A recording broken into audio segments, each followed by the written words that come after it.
টাকা সব এরা দিয়েছে, যা সব শঙ্করের কাছে দিয়েছে, শঙ্কর ভায়া সুকুমারের কাছে এসছে।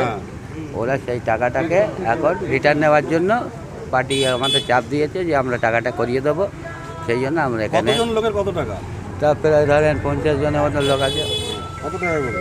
কেউ 40, কেউ 20, কেউ 30, কেউ 45। টোটো রাস্তায় নামানোর জন্য টাকা হ্যাঁ, নিয়েছে? টোটো মানে স্ট্যান্ডে ঢোকার জন্য ওই টাকাগুলো ওনারা নিয়েছেন। এখন গেলে কি বলছে? মানে এক হাতে টাকাটা আসেনি, বাই চ্যানেল এসছে টাকাটা। এখন সুকুমার কত নিয়েছে, শঙ্কর কত নিয়েছে, এটা আমাদের ঠিক জানা নেই। আমার নাম শেখ সাবির আলী। কোন জায়গাটা বাইরে? যেটা মাসে 150 টাকা, পুজোর চাঁদা 650 টাকা করে দিতে হতো, এইসবগুলো আমাদের কাছ থেকে নিত।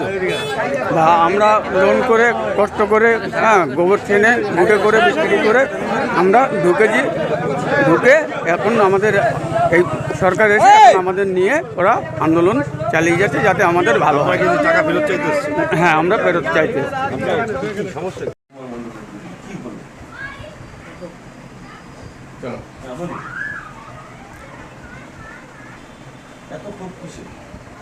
দেখুন, আপনারা সকলে অবগত আছেন, পশ্চিমবঙ্গের প্রত্যেকটি তৃণমূলের যারা নেতা আছে তারা সবাই যুক্ত আছে কিছু না কিছু। জমি কেলেঙ্কারি থেকে শুরু করে, সিন্ডিকেট থেকে শুরু করে, টোটোর কাছ থেকে, অটোর কাছ থেকে টাকা পয়সা নেওয়া, গরিব মানুষের কাছ থেকে টাকা পয়সা, এটা নজির আপনারা ইতিপূর্বে দেখেছেন। আর এই পরিবর্তন আসার কারণ হচ্ছে এই প্রতিবাদ করা। আজকে সুকুমার মণ্ডল 25 নম্বর ওয়ার্ডের কাউন্সিলর, তিনি রিগিং করে দুবার জিতেছেন, কাউকে ভোট করতে দেয়নি। যার প্রথম ভোট ছিল, সে প্রথম ভোটটা 18 বছরের পরে তার গণতান্ত্রিক অধিকারটা প্রয়োগ করতে দেয়, সেভাবেই জিতেছে। উনি কিন্তু জনপ্রতিনিধি নয়, কিন্তু মানুষের ভোটে জেতেন, উনি রিগিং করে জিতেছে, আমরা দেখেছি ইতিপূর্বে।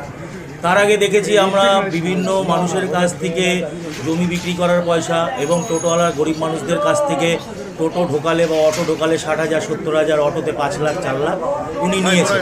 আজকে যেটা হয়েছে, গরিব মানুষের বহিঃপ্রকাশ হয়েছে। তারা রেশনের চাল খেয়ে তাদের জীবিকা নির্বাহ করছে, অর্থাৎ টোটো চালিয়ে রেশনের চাল তাদের খেতে হচ্ছে। তাদের আর্থিক অবস্থায় এরকম জায়গায় প্রত্যেক দিন 200 বা 300 টাকা আজকাল বর্তমান দিনে কারো পরিবার চলতে পারে না।